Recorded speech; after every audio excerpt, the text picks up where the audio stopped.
So I decided to share my eyeshadow palette collection. Well, it's not really all eyeshadow. Some of them are face products, but they're just palettes in general.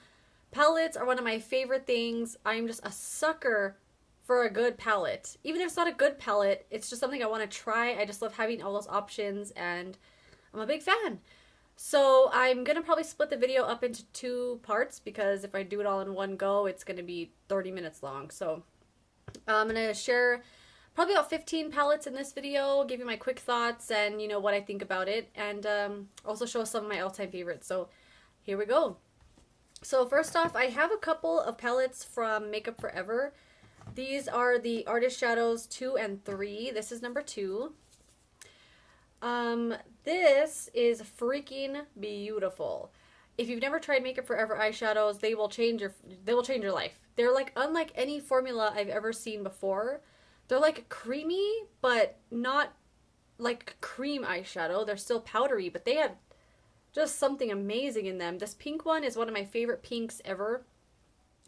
I used to really love the pink in the Urban Decay Electric palette until I found this, and it's just 20 times better. The other one, of course, is the Artist Shadow 3. Looks like this. The only one in this palette that I actually use it pretty regularly, but I was kind of underwhelmed with it, was this yellow one. I wanted it to be like yellow, and it's still really good. I use it a lot to like blend out the tops of eyeshadow, but those are really good. I'm a big Makeup Forever eyeshadow fan. Next, I have these two Tarte palettes here that I got for Christmas last year. Really neutral shades here. They come with 6 shadows and a blush. Both blushes in these, I'll just show them both at the same time. There's that one there. Both blushes are really pretty. I use them as eyeshadows. They're so overly pigmented. I just not a big fan of the over pigmentation. But this one I do use quite a lot. The matte shades I think in here are pretty good. So I do reach for that one here and there. Next up is the Beca Afterglow palette. See my little setup there? I love this thing. I use the crap out of it.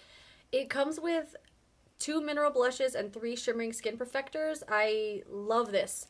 Super pigmented blushes though, so use a light hand. Next up is the Urban Decay Electric palette. This I bought probably, at least 2 years ago. I had like this craving for it. I wanted it so bad because, throw the brush out. I mean, look at that. Look at those colors there. This is the kind of palette that speaks to me. Something that's super neutral. Any of the Naked palettes, I don't even own them. That kind of, those shades don't really get me going. These shades do. I will say though, this was my first introduction to Urban Decay eyeshadows, and the quality is not that great. The palette is made in China, so take that for what it's worth. The quality is not on par, I think, with Urban Decay formula. Some of the shadows are really difficult to work with, fall out all over the place, but if you can work with them, they're really pretty. And I liked the pink one in there a lot until I found Makeup Forever. Makeup Forever also makes shadows just as vibrant as these, and I think they're a lot better. So this palette I think is only okay. And next up I have a Z palette here. This one has, those 3 there on the bottom are Makeup Geek, and these top 2 rows are from Pacifica. These shadows are like silk. I mean, I've never tried anything else that feels like this. They literally feel like silky powder. It's crazy. They come in these, well, they actually redesigned the packaging now, so it's really, really thin. But the packaging was so bulky before, so I scraped them out of there, ripped them out, put them in a Z palette, and I think they're really pretty. They're really good quality shadows too. Next up, another palette that I was kind of like, meh, about, which was very disappointing, was the Urban Decay Gwen Stefani palette. It's so just, I don't know, like, I wanted it, I got it when it was on sale, of course, on Sephora.com, and when I opened it, I mean, a lot of the shades just look the same. If you're a super, super neutral lover and you like a really natural look, it's good for you. The quality is great. The colors, I think, are just a little meh. But I don't have anything else like this that's super neutral and stuff, so I actually do reach for it pretty often to use as blending out shades or brow bone stuff. So, it's good. It's just not something I was super excited about when I got it.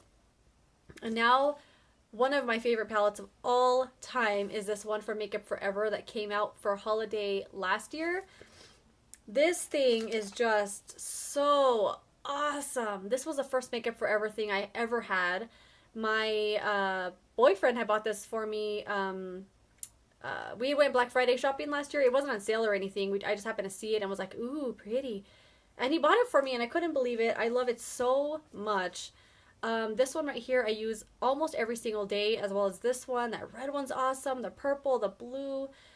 This was what made me fall in love with Makeup Forever shadows. I want to try other palettes of theirs and other products of theirs. This is one of the best things. I reach for this probably 5 times a week. I love it. Next up, we have the Benefit Real Cheeky Party Palette here. So it comes with 5 or 4 blushes and the Hoola brush. It has Hoola, Coralista, Dandelion, Rockateur, and Sugar Bomb. I've never even touched Sugar Bomb. I don't even know what to use it for. I guess it's just a blush, but for some reason I never used it. I don't know why. It also came with a mascara, which I haven't opened because they put this mascara, their Real mascara, in everything. Every little set you buy, Sephora favorites, whatever. I have like probably 2 or 3 in my little container here that I have used, and this, I haven't even opened it because I haven't got to it yet. The liner I haven't never used, and it comes with a mini What's Up, if I held it the right way, which is a cream highlight, and it's pretty good. Next up is this Smashbox On The Rocks palette. I got this for Christmas a couple of years ago.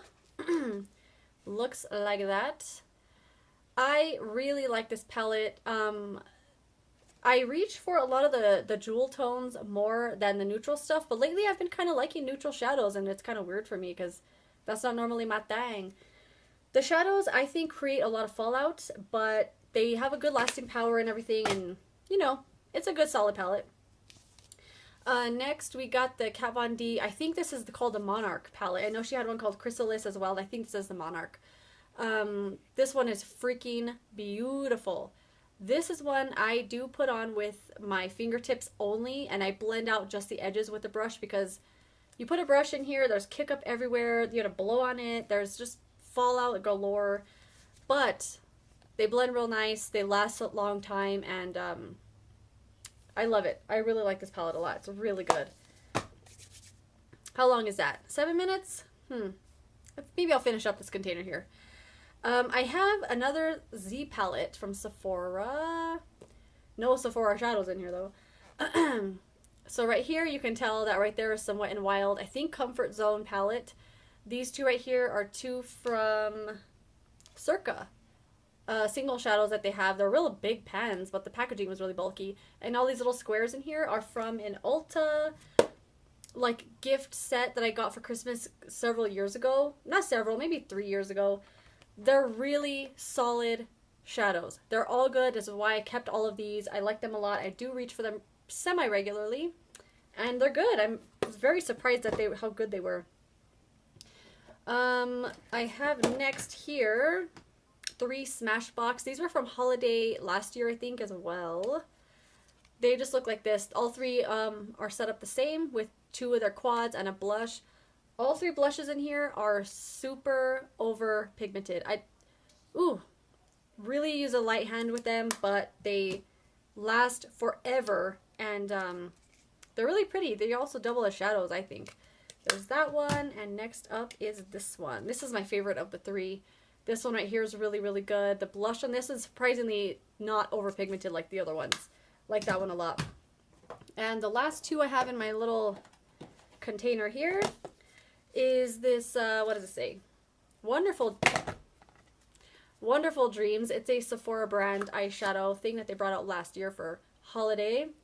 I love this. My boyfriend actually bought me this too.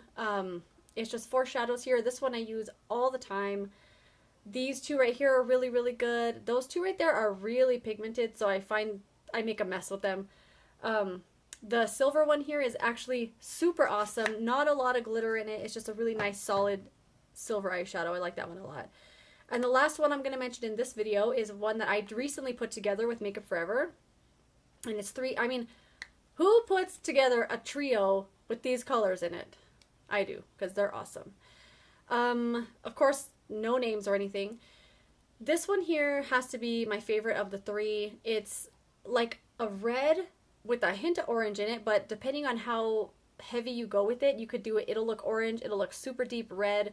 The orange is just a true orange here. And then the purple, same thing like this one. If you go really light, it'll look almost pink, and you could also build it up to purple. I'm really happy with this. I always wanted to make a trio, and I'm so glad I finally did. All right, I think that's going to be it for this video. I will do the rest of them. A few drugstore, a few smaller kind of smaller size palettes, and a few super high end that I just bought that I love.